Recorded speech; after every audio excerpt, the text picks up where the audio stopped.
Hello বন্ধুরা, টুসি রান্নাবাটি চ্যানেলে সবাইকে স্বাগতম।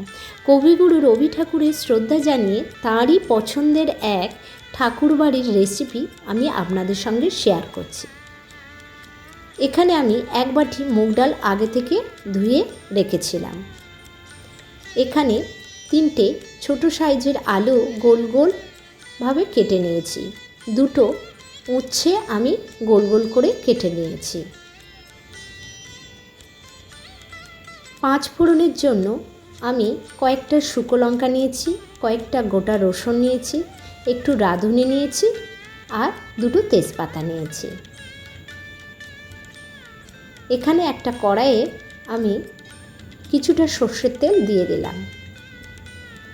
2টো তেজপাতা আমি এইভাবে হাড় দিয়ে কেটে দিয়ে দিলাম।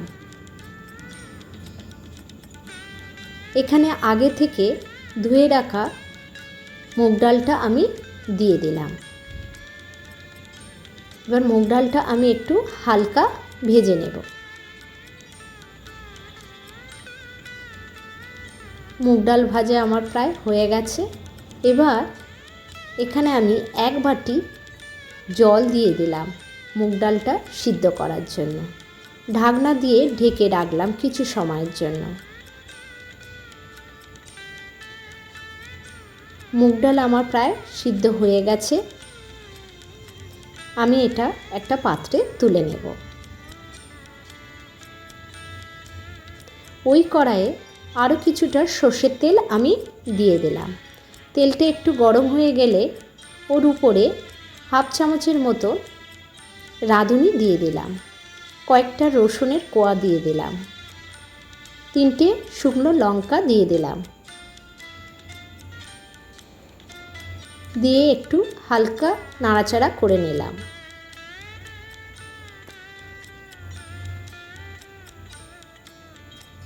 এখানে আগে থেকে কেটে রাখা উচ্ছেগুলো আমি দিয়ে দিলাম।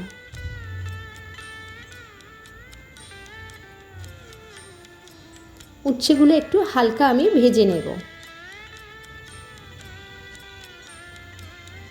এবার আগে থেকে কেটে রাখা আলুগুলো ওই উচ্ছের উপরে আমি দিয়ে দিলাম।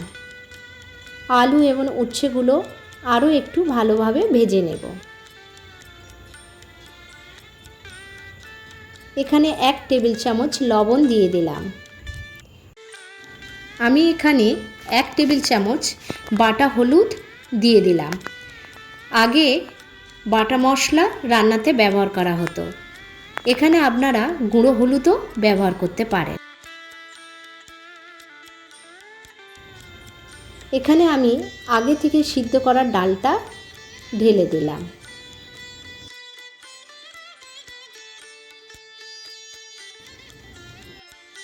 এবার একটু নেড়ে দেব।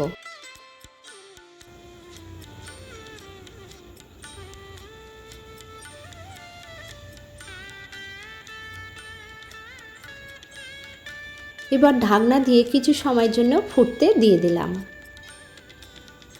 ডালটা ফুটতে শুরু করেছে।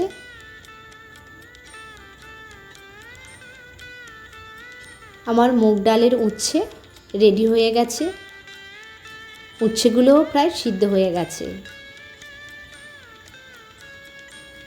আমি এটা একটা পাত্রে তুলে নেব। এটা আপনারা সহজে বাড়িতেও তৈরি করে খেতে পারেন। ভিডিওটা ভালো লাগলে একটা লাইক এবং সাবস্ক্রাইব করে দেবেন।